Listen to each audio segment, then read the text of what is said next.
Hello, everybody, and welcome to FourWheelTech for March 16th, 2025, Season 2, Episode 11. I am Mayor Watt, along with the sentient AI who has a new visualizer. If you're watching the stream, or you're watching the VOD, or you're watching the YouTube video, I think that's a VOD too. Anyway, get off my land. We talk about automotive news during FourWheelTech.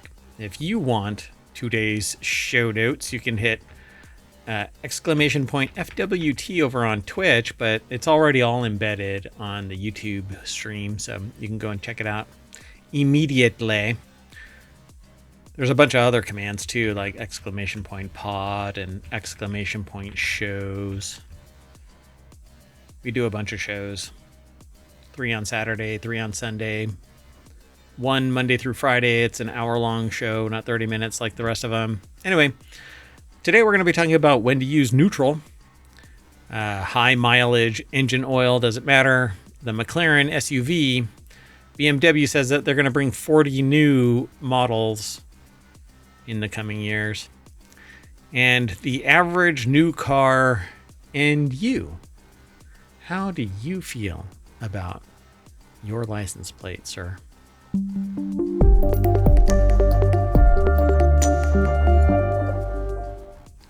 Hello, sentient AI. Hello, Mayor Watt, and hello, hometown citizens. From the future. Sorry. Yeah. Hey, no, you didn't have to be sorry. I'm the one that stopped talking. It's a weird day today. Anyway, we've got all 5 of the articles all lined up. Jalopnik seems to be the one that got targeted today for a whole lot of discussion. So, FourWheelTech is where we are. That's the name of the show. I showed you the front page, hometown, but then under here is FourWheelTech. Somewhere in this mass, right? There's 50 channels where you can go and hang out if you're interested in it. There's a Discord and a Patreon and TikTok and YouTubes and Twitch, and every once in a while we have a drum circle in Southern California, and No, we've never had a drum circle. it's just me there. Oh, okay, yeah, that's why it felt really quiet. Only one drum, bong, bong, bong, bong. I think that's a drum point, not a drum circle. And once a year, we all gather out in the woods and we strip completely naked and start a howl. Oh! Still just me? Still just you. Explains the restraining orders. Anyway, it's over at FourWheelTech, where we talk about automobiles and technology. The first article is over in FourWheelTech as well. When to use neutral gear in an automatic car and how to do it right. Neutral is handy if you need to move a car that otherwise can't move itself, or in the case of a rare emergency. Jason Marker over at jalopnik.com describes this. So putting a transmission in neutral essentially disconnects the engine from the driveline. In an automatic transmission, neutral sits between reverse and drive. Remember PRNDL, Prindle? The N is neutral. I don't know what the question mark is, though. Just kidding. Don't no. See, I don't think most people know what to do with neutral unless they're strong drivers. Yeah, so see, you're not supposed to shift between reverse and drive while a vehicle is moving. It's bad for the transmission. Thankfully, the big brains who originally designed automatic transmissions held just as dim a view of the average driver as the author does. Again, the author is Jason Marker, not me. I'm just reporting on what the reporting is. Yeah, that new visualizer is static when you're not actually saying something. Right, and I don't want to be talking the whole time, but I got it. We're going to have to, we have to do something else. So neutral has a handful of knock-on positives as well. Throwing your car in neutral allows you to push it around, which is real handy, say if your battery's dead or your car won't start or you break down in traffic. It also is useful in an emergency, such as the rare case of a stuck accelerator or a catastrophic engine failure at high speed. There are times, however, when you absolutely should not put your car in neutral or you risk damaging your transmission.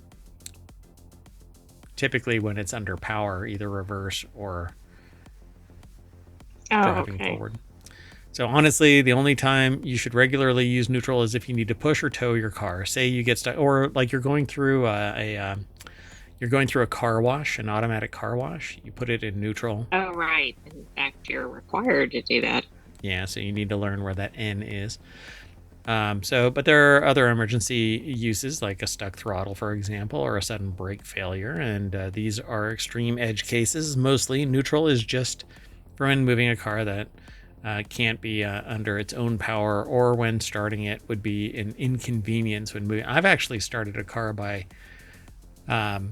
putting it in neutral and pushing it down a hill. Then you jump in. Don't do this. It's very, very dangerous, but that's how you push start a car. Well, that's very funny because look at this paragraph, what you should not do. Oh, it actually says that. Never mind. So, yeah. What you should not do, no matter what your dad told you, is throw your car in neutral when coasting down a hill or stopped at a light. No, you shouldn't do that. In the former case, there's a pernicious myth out there that coasting in neutral, especially down long hills, saves on gas. That's not what I'm talking about. I'm actually starting a car that won't start. Yeah, I know. I thought it was the same scenario when I first saw that. Yeah, so what it does do is remove a means of controlling your car from you and puts you in danger. If you need to accelerate quickly to avoid a crash or debris, you're going to wish you'd already been in gear rather than fiddling around with your shifter. So yeah. There are times where you need to put it in neutral, but for the most part, you're either driving forward, you're driving in reverse. You don't need to be in neutral unless you're outside of the car for whatever reason, or somebody is pushing you and you're inside the car and it's being towed, or you are pushing it out of traffic or whatever. And even then, it's very dangerous to get out of your car in traffic. So be very careful. Anyway, let's keep on going. The next article is over in FourWheelTech as well. I think all of these are going to be in FourWheelTech today. Does high mileage engine oil really make a difference? It all depends on how and where you drive. According to this article over at Jalopnik again, Jason Marker put the article together. One of the best things about modern cars is just how long they last. There was a time not too long ago when a car, especially an American car, was likely capped out at 75,000 miles. A car or truck with over 100,000 miles or more on the clock, forget about it. Send it to a scrapper. Nowadays, it seems that a car is just getting broken in at 100,000 miles, and it's not unheard of that a new 250,000 or 300,000 miles. So a Cadillac, 2 Mazdas, and a Saturn. While I know that the plural of anecdote isn't data, that's still a pretty good ratio because they've owned 4 cars that hit that 250,000 mile mark. Right, So, but what kind of condition were they in when they did? if it's a car aficionado, that might have been beautiful, stellar. Well, and if you take care of your car, like you should, it's, a $30,000 car 10 years later is still $10,000, at least. So much like when you get past a certain age, you need more vegetables and vitamins than pizza and beer. Sorry. For those who don't know, I'm actually drinking a smoothie, a beer smoothie.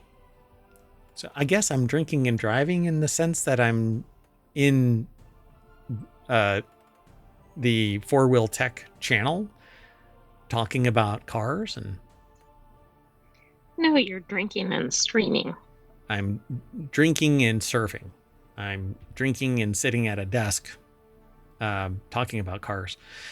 So now the thing about cars that they get old enough is that their diet changes, so to speak. Like I just got done saying, you have to change your pizza and beer for veggies. And so keeping your car regular means changing out the oil and making sure that the chemistry is right for that particular vehicle. So when should you use it? Well, that kind of depends on how and where you drive. Highway driving is a lot easier on an engine's internals than the punishing grind of stop and go city driving.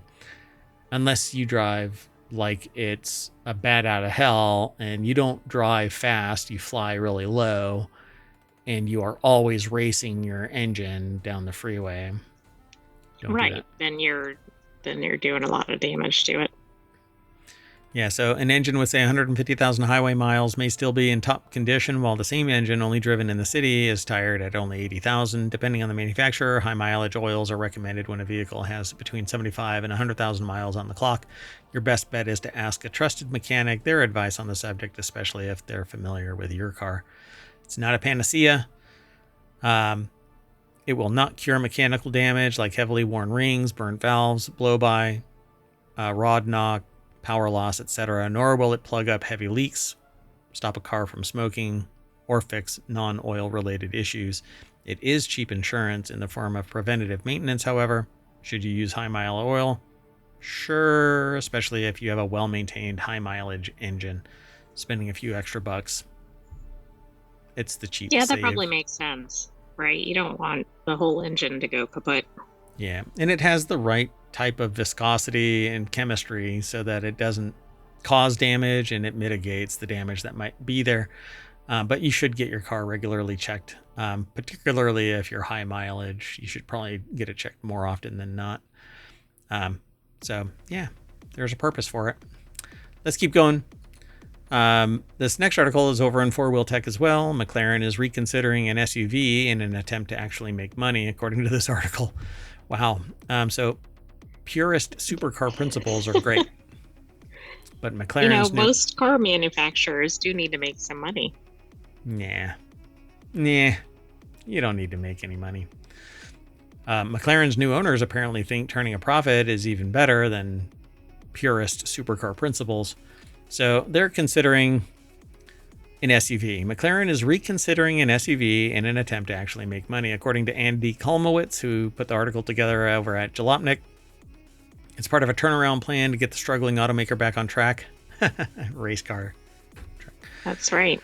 After it was purchased by Abu Dhabi's CYVN Holdings in December 2024, it will merge the company with the UK-based EV startup called 47 Holdings, according to Bloomberg. The idea is to leverage McLaren's brand recognition and history for a lineup of vehicles.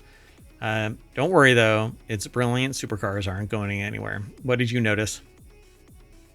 I just thought it was interesting that it's a holding company because we've talked about that particularly for restaurants. Yeah, that it basically ends up sapping its soul. So we'll see what happens with this. When you're talking about something like this, it could be state held. And so they'll throw a lot of money for the provenance. That's true. I mean, we don't really know, but I just thought that was interesting. Right now, not much is known about 47 or the upcoming SUV. It does seem to have some sort of tech tie-up with Chinese EV maker NIO, N-I-O, including the fact that CYVN has a stake in the company. Still, it's not clear what the McLaren SUV might look like or what it'll power or what will power it. We've previously talked about it possibly being an electric vehicle, but with the state of the world right now, who the hell knows? The 750S 4-liter twin turbocharged V8 would certainly be a hoot in any application, even a largish SUV. I don't know about that. Torque-wise, foot-pounds. SUVs are typically heavier beasties than supercars. Right.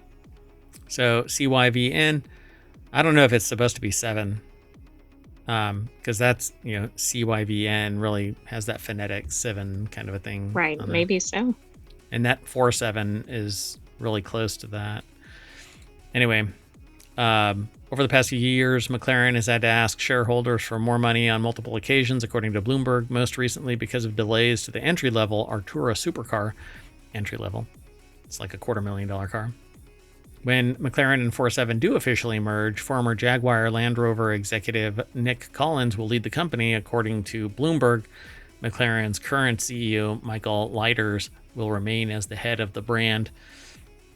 I think some people will buy a McLaren SUV, though, because they'll be like, oh, it has the McLaren name. Right. I mean, isn't it kind of like, to a lesser extent, like when Porsche came out with an SUV?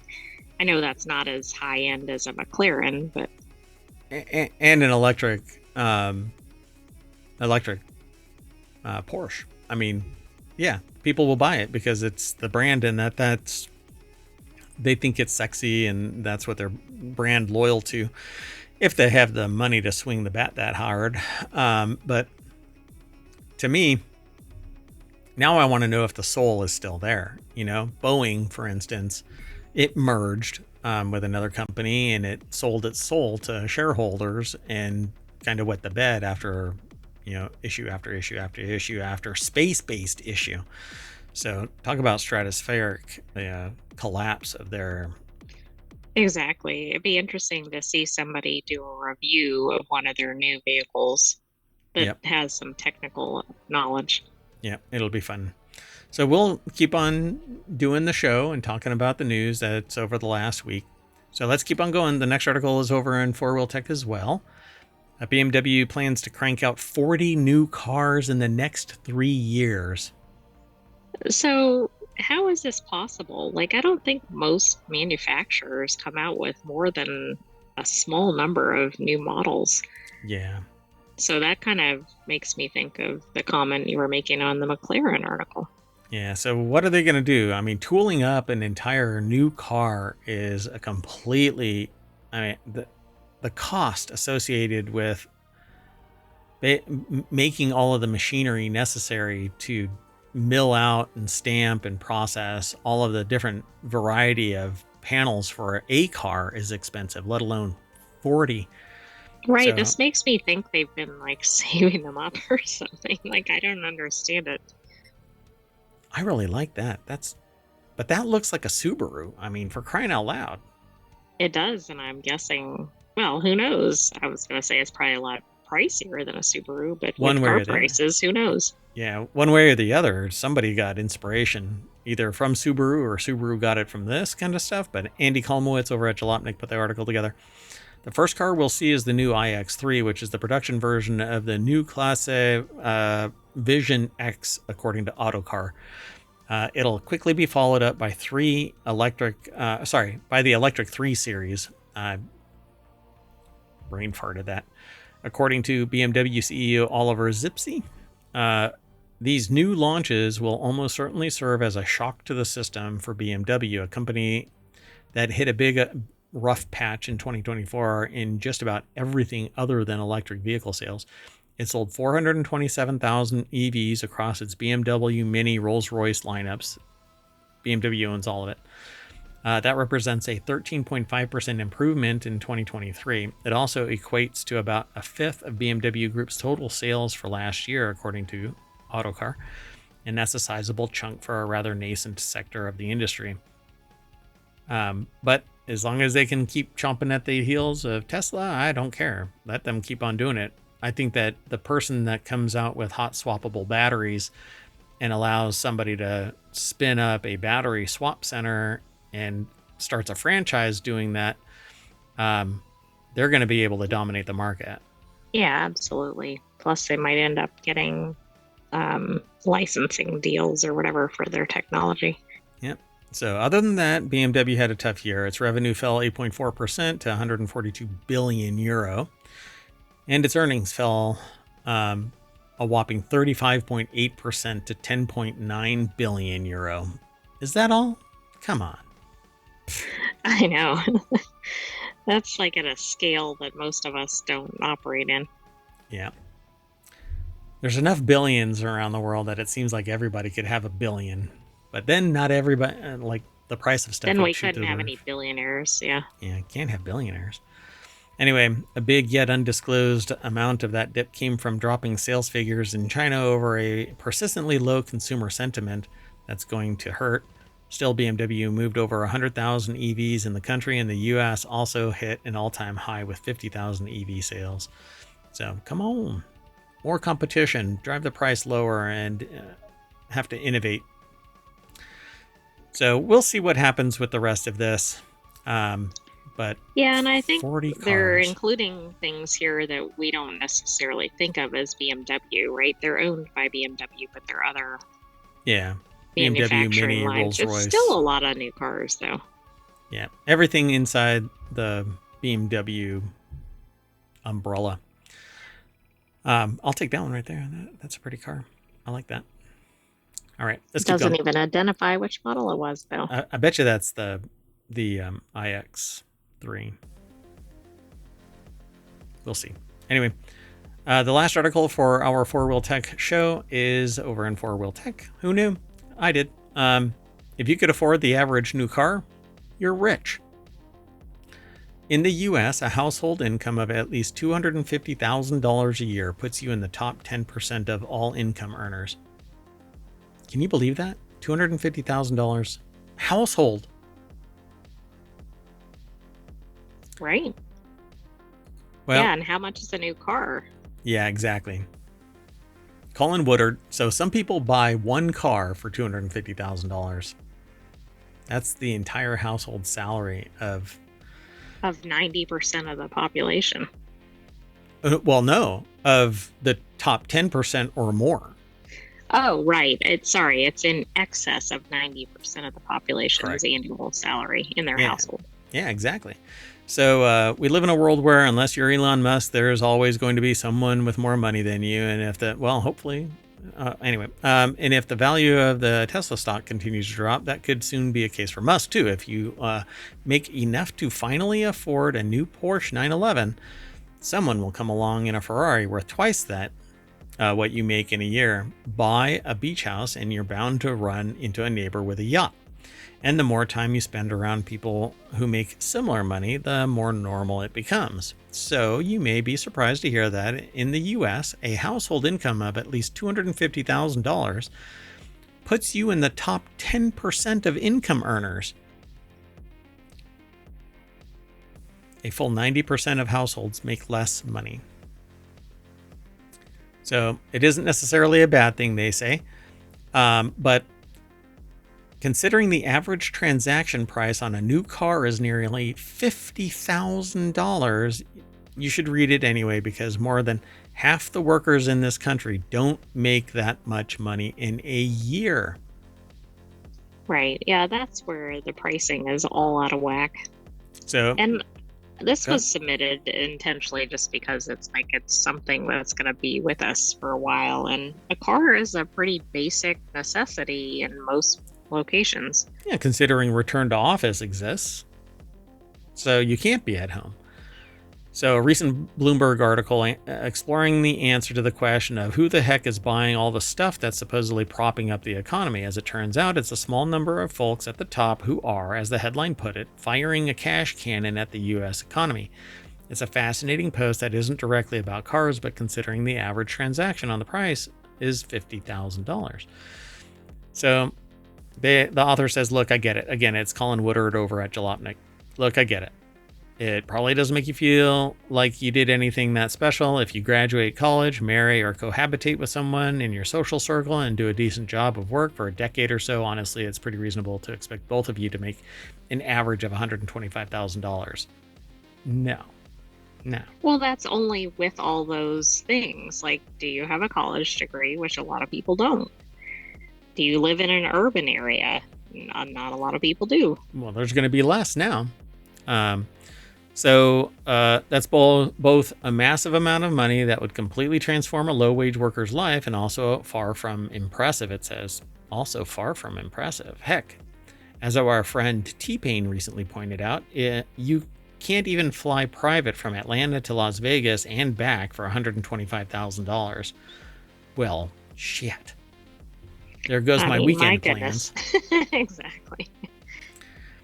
And when there's just a pre-owned BMW 5 Series and a Kia Telluride sitting in your garage, of course it's going to feel like you're pretty normal.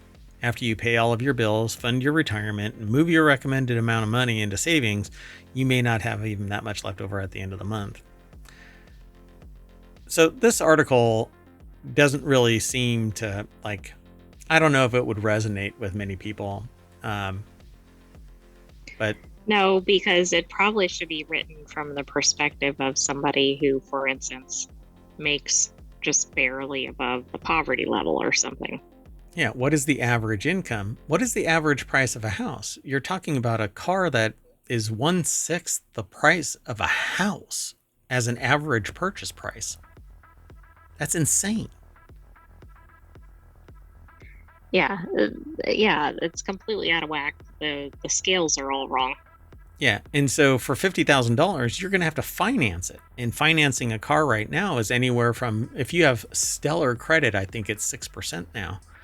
I'd have to look. And who has stellar credit? Not a lot of people. Not a lot of people. Yeah. So if you don't have over an 800 plus, probably nowadays, you're not getting anything below 5, I'm sure. I haven't looked in a long time because I was banging the drum about economy 2 years ago.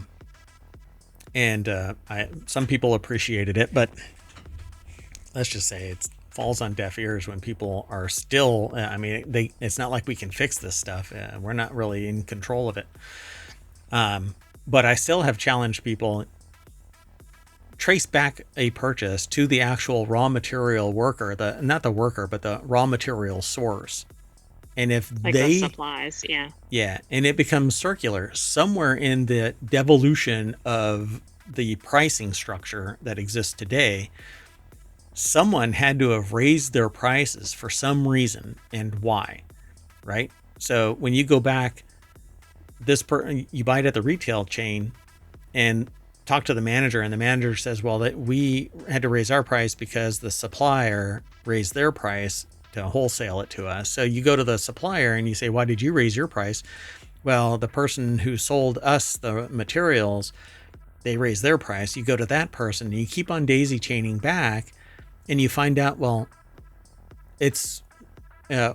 Right, it's like, but where did it start? Yeah. Right? It's the snake eating itself. And so you end up going, why did the prices raise? Well, materials costs went up. Where? Who? Exactly. Why? Why? What? And it's not like everybody said, oh, look, there's new money in the supply. Let's start raising the prices. Right. And we know anyway, when you infuse more cash into the system, but we that know impacts everything else. Yeah, but we know basic economics will suggest that people will raise the prices if people outstrip the supply, then the people who are the suppliers can raise their prices to increase their profits, because they're obviously selling it too fast if people are still, doing 1,000 reserve orders. And so they raise the price. And, some people, like I've raised prices, but mainly because I have a finite amount of time.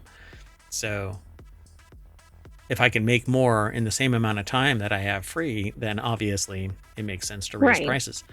But if you're still making 30%, why raise your price other than greed?